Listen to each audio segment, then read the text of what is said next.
Hey guys, so today you and I are going to talk about seniors who are unperformant. So let's get into it. So the question in question was, hi Frederick, I have a senior software developer who works for me. He works very slowly. He is about 3 times slower than a graduate developer, while his code quality is just on par with the other developers. As the CTO, what would you do?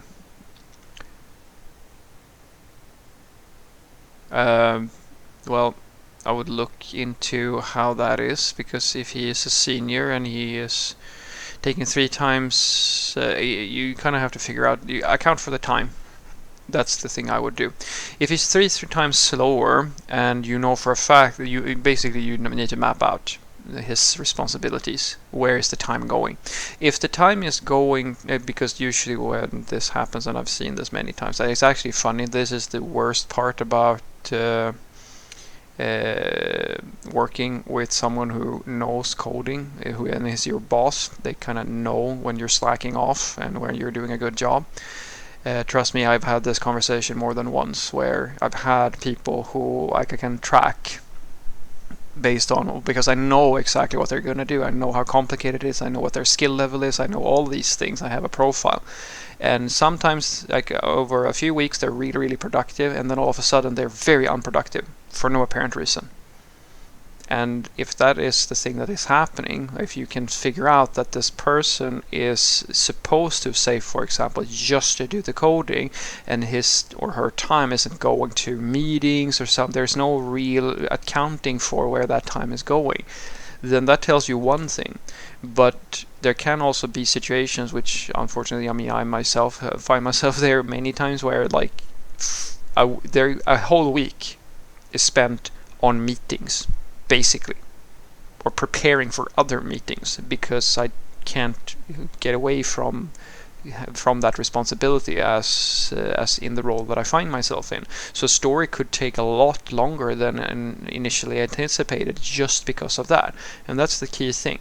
If you know for a fact that this person is only doing the coding and nothing else, and it's taking 3 times slower, and then either they're very bad at their job, or they're putting that time into something that is not work related. And either way, you fire them, basically. That is what it comes down to. You have no other choice. There is one redeeming thing that can be going on that would save you from this, and that is that they have a lot of time spent supporting other developers, or as I said, it all comes down to accounting for where the time is going, and figuring out whether or not they are putting their time into things that you feel as the CTO is value building for the company. Because at the end of the day, you are the leader of the company. It's your responsibility that things are going in the direction that the company wants, and unfortunately for you, that means that sometimes you have to be the bad guy. And for some people in some cultures, it's unthinkable for you to tell another person their business, but as the boss, you have to. Because unfortunately, even in a PC world, you will have people who have a very different idea of how to achieve something. I've been in many, many very long, horrible conversations with developers who are convinced that they should be in complete control of their own workflow, and I say yes to a certain degree. I completely agree, because you are your own person and so forth. And then in the next sentence they say yes, and therefore I think that I should be able to pair program all day with my coworkers, or I should be able to go and learn things, or so forth and so forth. And I kind of just look at them and say, that's not in the budget. And then they look at me like I just slapped them in the face, and they tell me like, "Whoa, but that is how that's how it's the way to do it." And I go, "Oh, yeah. Is it that's because you read it on a blog, or is it because Google told you?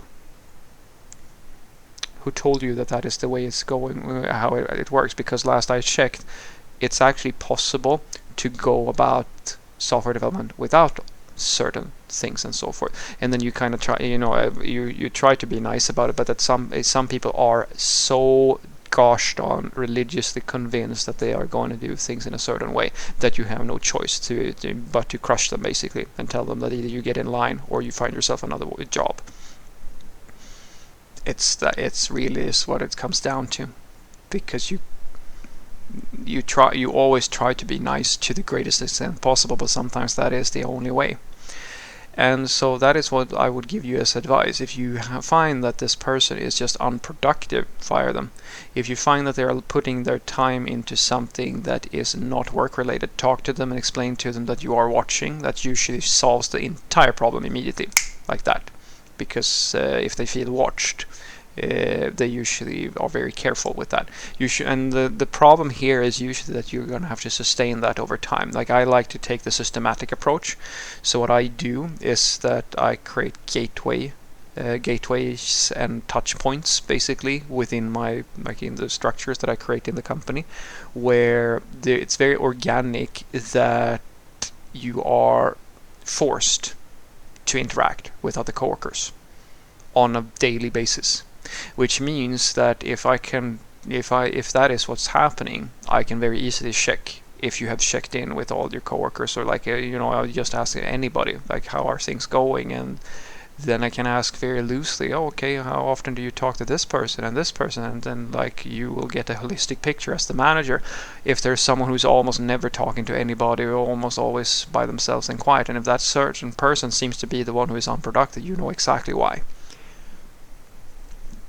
And that is all. You basically becomes your organic reporting, like information network, and it works very, very well. Because you don't want people to feel like that you're micromanaging them, or like that they are or like leaning on their shoulder and checking everything.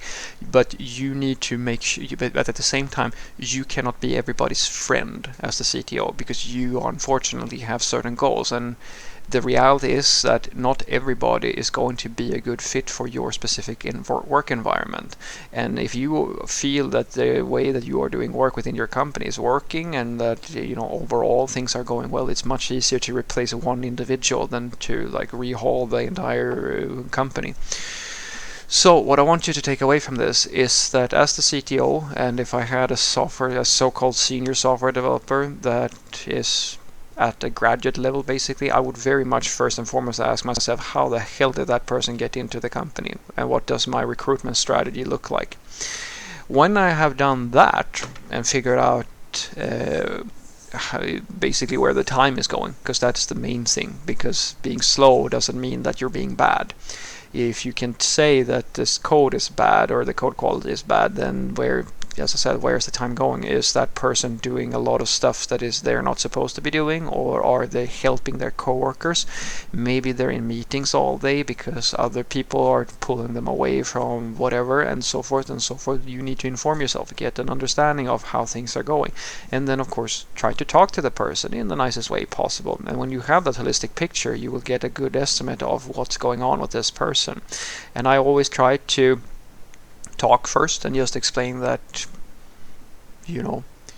I have some concerns related to this area here, and it would be great if we could talk a little bit about things we could do in order to fix this. And then you should know as well that if you do this, they will of course be stressed. They will feel well, not always, but there's a lot of impact that comes from a CTO or someone who's in management talks to a person like this. So you have to be very careful, because if this is a benign situation, you don't want to crush the person and like make them intimidated, but you need to talk about it. And when just that alone should be enough to sort of rectify the situation, and then you need to keep yourself informed, because unfortunately for humans, just as being consistent with going to the gym, we rarely are. We're usually very good when something happens to be very passionate and very focused and like really commit for the first 2 weeks. And then at the third week, something is good on television and you start forgetting about it. And that's why you have to make sure that you have a long-term checking process for yourself to make sure that the thing, that all the changes this person made, that they actually stick and continue. Because if they don't, well, they're going to go back to the same sort of patterns again. So watch out for that. Have a great day.